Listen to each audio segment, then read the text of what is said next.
Welcome to Season 2 of Why Your Business is Invisible Online. This season, we focus on the dramatic change artificial intelligence is having on your online visibility. Joining me are my two co-hosts, and here they are. Hi, this is Jim Filatico. I'm currently obsessed with planning my next beach adventure for my whole family. Hi, I'm Kelly Biggs. We're talking about AI this season. I'm wondering, can I get an AI agent to clean my house? And I'm your host, John Manatis, still glued to my guitar, but with my new band planning our next tour. I'm going to be using a lot of stats, guys, today because I think they set up the discussion really well. And stats, to me, are where we should start because it's such a new area. We need to look at what's really happening out there. What are the numbers telling us? And not just react based on gut with this kind of stuff. Later on, once this is second nature, once we're so used to AI and using every social media platform out there, yeah, our gut feel is going to be in good shape and we'll be able to use it that much more. But right now, we're going to rely on some of the numbers. So 43% of people under 35 regularly use AI-driven search platforms like ChatGPT. So again, similar to earlier, 43%, that means another, 57% are not. But it's a high number. And this is from the Marketing AI Institute, again, recent one. So beyond Google, what platforms should brands be seriously considering right now? What are you seeing out there? Yeah, I think it depends on the audience. Like we've said, if you're talking under 35, then you have to look in maybe a different direction than other places. But obviously, any of the different flavors of AI search or AI tools, depending on what you like and where you are in the world, they're more or less popular. I like Perplexity a lot. I like ChatGPT a lot. Why do you like Perplexity a lot? Perplexity I like because it references and it gives you citations, and they are the best as far as citations being actually true citations. It turns out that there's others that aren't as good, and even that Perplexity is not the best, or they are the best, but they're still pretty low. Mm-hmm. It may not be that the data is incorrect, but the citation itself isn't correct. Yeah, that's a scary thing. Like as you're talking about that, yeah. Like they're the best, but it's leading a turtle's race, right? I think right. Who sucks less, basically? Yeah. Like the numbers are like below 50%. Oh, it's like citation. Less than 40%. I think it is for Perplexity that they're correct. So I mean, some of them are up to 95% wrong, and it's kind of scary. And that's across the board, or not just across the board. Across the board, not just Perplexity. Okay. Right. Yeah. Perplexity is the best. Is the best at it. Okay. Yeah. The best of the worst, I guess. Yeah. Best of the worst. Yeah. I don't know which way it is, but anyway, they're better than others. But we've said this before in past episodes. This is the dumbest AI is ever going to be. Right. It's only going to get smarter. Yeah. And so it's an important topic, I think. For sure. People have to have confidence in what's being published by AI because it sounds so good. Like when AI writes, it sounds so definitive. It's very confident. It's super confident, right? Absolutely. I remember writing a blog for somebody because now, for the most part, I'm able to in-source my own blog writing. But some of the things that I do when I do that is, of course, use AI to help me for my research and things like that. And it told me something, and I was like, that's amazing. I didn't even know there was a site that could do that. And so I clicked on the source, which I do 100% of the time anyway. And I was like, did you... What is this source? I don't. Did you make this up? Yeah. Smoke and mirrors.com. Of course I made it up. You didn't want me to. And so if you don't, goes back to our tagline too, right? Embrace digital. Absolutely. Stay human. Yeah. Stay human. Which is this whole. If you don't have a human in the loop. Mm-hmm. Yeah. No, I hear you. And I love how I don't know who they is, but somebody decided to, instead of just bluntly calling that a screw up or a mistake, it's called a hallucination. Right, yeah. Yeah. They had to soften it up. I don't know why, but it is a screw up when your source is completely wrong. Yeah, not exactly. Yeah. So anyway, that's just caution for everybody. But to Jim's point, it's only going to get smarter, and so that'll be fixed fairly soon. Any client concerns around going beyond Google? Same question I asked Kelly. I wonder if you're experiencing when you're trying to push them towards AI to be more visible in AI. Are you getting any pushback? Not really. They don't understand it, and that's where, like when we're talking stats, that's where stats help. Mhm. And again, showing them what happens when you don't show up there, and if people are using it. So it's easy to prove the point one way or the other. And again, it doesn't necessarily have to be that you're on TikTok if that's not your audience. There's certain things that you need to be there, or need to be certain platforms, and you damn well better be there. Otherwise, you're losing out. And ultimately, that why spend the money on marketing if you're not in the right place? Yeah. Right. Hey, Jim, you said something I think was really important there, is that they don't understand it. And I think that that's an opportunity and one that we make available to people. So if somebody is interested, like we're going to run a couple of workshops, should be out on our website, or I know we're planning on getting it out there, that we're going to do a couple of workshops that people can come and get some foundational beyond, as Robert said in our previous episode, learning how to spell AI, right? Yeah. Right. Beyond that, like what pragmatic use cases should you have as a base level, as well as some of your employees, because that's going to be everything. We can at least get you to that foundational level of things that you probably don't even know exist, features that make your life a hell of a lot easier Right. than what you even know. And it's changing so fast that we're probably outdating ourselves as we talk about it. Depending on when you listen. So Yeah. That's why the workshop is really huge. exactly. Yeah. Exactly. Our whole, to that point, Jim, our whole AI series on Invisible Online is, we know up front that it could be dated, like the The day day after. it's released. Exactly. The day tomorrow, this is going to be obsolete. It's crazy how fast things are changing in this space. As of this moment, it is true, and it's working this way. Businesses optimizing across multiple channels. So we've already established that. They're getting 45% higher engagement than those who are only sticking around with just Google. So what advice would you give companies who are trying to manage all these platforms? Because it's an easy way to burn out, and they're all different. So like any tricks you guys have been using, I think would be helpful to anybody that are, anybody who's bought in and said, you know what, I get it. I don't want to be invisible. Google, I'm doing great in Google, so why wouldn't I branch out to be just as great in AI and across social media? But that's a lot of work. So any tips? Yeah, it's going to sound self-serving, but I'm going to say let the experts handle it. That's true for my business. Like I really had to get to the point for me where I'm like, I am not all things. I know WSI, we're a full service agency, but I'm really clear with my clients. Like if my clients want to do Instagram, my personal opinion, Instagram is better done by the grunt work, the recording the video, the like your lawyer, looking in front, doing the behind the scenes. That works for YouTube too. Like what's going on behind the scenes.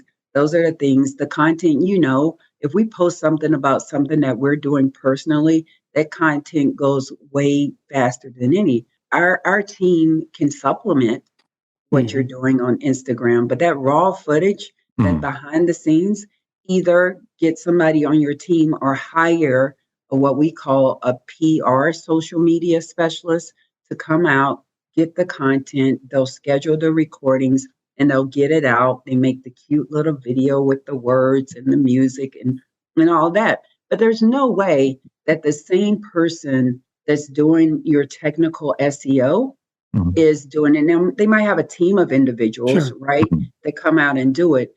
But I say that to say, if you think that you can do it yourself, it's a mistake. It's hard. Yeah. You cannot. It's not just hard. I'm going to say pretty much impossible, John.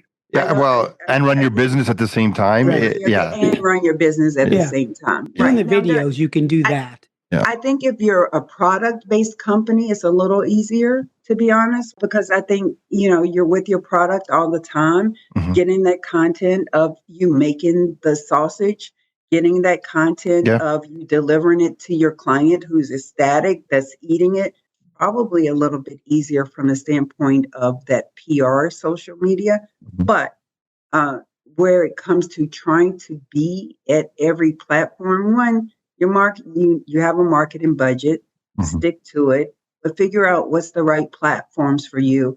And like Jim said, maybe some of that budget, consider either upping it, which is probably the best case scenario, or putting a little bit of it over to something else, as a second option. Because if you go back to sales 101, Mhm. it takes there's up to 12 it takes up to 12 touches for somebody to make a buying decision. And so even if you did email marketing um and let's say local SEO, you can get up to, you can make the touches more readily. But if they're strangers, you're not going to have their email. So Mhm. then how do you get the right number of touches? And that's to be in more than one platform, or else it's going to be a longer time to get there at the end of the day. Have you guys had like any clients that you can mention? Well, you don't have to mention them directly necessarily, but yeah, Protect the guilty. any stories where you had the conversation with them, you convinced them, they agreed, and now they're rolling. They're seeing the difference. In other words, they were already Oh, happy with yeah. Google, but now they're happy. Wow, look at this! Look what's going on in social. Look how I'm appearing now in AI. Yeah, I'll do a couple. So um, I have an e-commerce client, right? And Mhm. actually, I think I've talked about her last season. Mhm. She does olive oil Mhm. and balsamics, and so she's doing a few things. So one, and I'm just really kind of going with AI. I will say we used AI, and I'm not. I probably won't say how, but the way that we use it was super creative. Where it is like, when you're trying to figure out where to use AI specifically in your business, that you need to talk to somebody about what problem is it that you're trying to solve. So we Mhm. were able to solve a certain problem for her. But what we were able to do then was also think about, okay, what else is there? And one of the things she was struggling with was, just again, how are people interacting with me? And so when I went into her shop, I remember seeing one of the first things I saw was recipe of the week. And I was like, wow, this is great. You have a recipe of the week. Or where else are you putting the recipes? Like, nowhere. We started using some of those recipes. And what we did was, I'll tell you one use case of the AI for her was, here's her catalog of products. What types of recipes would make sense from this catalog of products? Mhm. And of those recipes, we want to use at least 4 of her products Hmm. in the recipes, right? Mhm. And Mhm. so why is that important? Because when you get the recipe, there's a link to her recipe. And then, Exactly. speaking of kind of search everywhere, turns out all recipes was a great place for her to put this content. Hmm. So Sure. was Pinterest a great place Yep. to Yeah, put this Pinterest for for her. sure. Yeah. Mhm. So what? So my point. I'm going to go back to the What is all recipes? Is that like a Oh, website? I don't know. I guess you don't. Allrecipes.com. If you Yeah. want to get a Oh, okay. recipe, Yeah. Yeah. Yeah. Yeah. yeah. If You're you looking want at to a get a guy who like recipe, the only thing I yeah. do in the kitchen is eat. I don't. So- Yeah. If you ever want to just yeah. grab something to eat, yeah, I go there. Like, I even have a subscription, but they'll send you recipes, and then people vote Mm. on them and Mhm. all of that. But again, it's yeah, we want to show up in search, but it's not just that, Mhm. right? It's using AI to show up in the right searches for you. Like, do I think somebody's going to go to ChatGPT to get a recipe first? Hmm. maybe not. Right. Eventually, maybe. I mean, you've seen people say, "Oh, I took a picture of my refrigerator and chat came up with this is what I want. This is what you can make." That Mhm. could happen too, right? Mhm. But if you start to write content that becomes valuable to that, eventually you're going to show up in the AI search too. Yeah. Yes, exactly. Yeah. Yeah. Right. I find I'm using AI the most right now and I tell my clients, I say, yeah. When I create some of your content, I do get AI to help me, but it never nails it. Like I always have to go in and massage Never. a lot of it, Never. and Yeah. so, but it is helpful, saves me time, and for brainstorming, like when I Oh, don't, yeah. when I don't know, like okay, how do I want to plan out this new idea for a client? Yeah. AI is great to throw all kinds of crazy. I want to go this way. Let me try this. Let me try that. It's great at sort of honing in on what's that final approach for a new idea for a client. So for ideation or brainstorming, I find those Yep, two for things sure. the most. I don't know, how do you guys use like AI the most these days? Similar or different? I'm real similar. I get ideas. Frankly, I may not know as much about a product or service, and so that kind of schools me a Mhm. little bit, right? So at least I'll get a better understanding. Have you And done like deep research on something that yeah, you? yep, Yeah. yeah, and that helps a lot. And you can explain it like a fourth grader or whatever. Yeah, Mhm. and that takes time. It doesn't take Oh like yeah, 3 seconds. Yeah. yeah, right. Yeah. But I mean that helps. I mean Mhm. especially if you have a variety of different clients, which I do. I can't be the Yeah. expert in all, and so Mhm. that Right. helps. And some clients are really really good at providing that background and the content and that kind of thing, and they really want to be involved, and that's wonderful. And then there's others that just don't have time. But the Right. expectation is that you still are providing good content for optimization of any sort of content, and that's when we kind of flex our muscles and add it to it. So Those things are obvious and definitely things that I think everybody should be doing. Right. One of the things that I do is really I'm always in this mindset of I'm creating a business that needs to be valuable Mhm. one day, mhm. right? Mhm. When I grow up. And so Okay. inside of that, I read somewhere actually and reheard it again this past week that valuable businesses have have policies and processes. Mhm. That's what makes you valued. I've spent a lot of time like going through and also I think as every solopreneur, so think about it. If you had a client who was getting startup money and they're like, okay, how do I position myself to get more money to be more valuable? AI is a great tool for that, in my opinion, Mhm. because from day one you can start setting processes.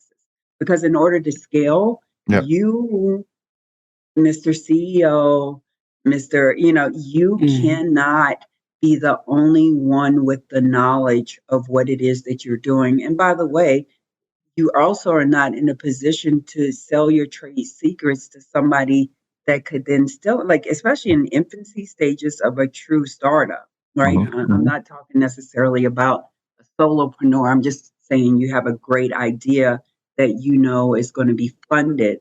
And Mhm. then from there, so how do I get the right policies and procedures in place? Yeah. Now, it's going to show you generic stuff of what other people do, but to your guys' point, it's a it's a starting point. Yeah. And then Exactly. you're yeah, able to then say, okay, yeah, that's close, but I can tweak that. Now, taking it a step further, some of the other things that I do, I'll take that content, I'll take that raw content and I'll divvy it up into different types of content. So for instance, I might say, okay, I'm going to put this in Notebook LLM, LLM, yeah. Mhm. or I'm going to put this in some other tools. And now I want to create a a training video for the next person that comes on board. I want to Mhm. take them through that, and so I might go use another AI tool, Synthesia, or a video making, or even Canva. And now I'm going to make an instructional video. And then Mhm. you can even create an avatar that looks like I'm a scared of that. I'm a little scared of that because I don't know that I want something else to own my visual image. But if you wanted to and you're not afraid of it, then go do it. But I'm just saying, like, other than that, like, so now if content is truly king, and I think more It than is. ever now Oh, it yeah. is, how can AI help you? Kind of goes to your first question, John. How can AI help you deliver that content differently? Right, so that it is easier for you to go on Instagram and all the platforms that you need to, and maybe cut some of those costs that you were looking at before for hiring somebody. That's my Yeah. thought. Yeah, operationalizing is going to be where the Yes. real magic is in the end. I think so. That your policies, your procedures, that ultimately that's what allows you to scale. So I completely agree. I don't hear as many of those examples yet, but I think that's where the Canadians say that's where the puck is going because That's right. we're into hockey. Thank you for tuning in to Why Your Business is Invisible Online. If you enjoyed today's episode, please do us a favor and subscribe and follow us on Spotify and Apple. Be sure to share it with other business owners who might find it helpful. If you want to dig deeper, contact us at ruinvisibleonline.com. That's capital letter R, capital letter U, followed by invisibleonline.com. Or message us on our LinkedIn business profile with the same title, Are You Invisible Online? The information shared in this podcast is for educational purposes only and should not be considered professional advice. The views and opinions expressed in this podcast are those of the hosts and guests and may or may not reflect the official policy or position of WSI Corporate. Always consult a qualified digital marketing expert before making significant changes to your online strategy. Until next time, keep connecting with the people who matter most to your business and join us for our next episode.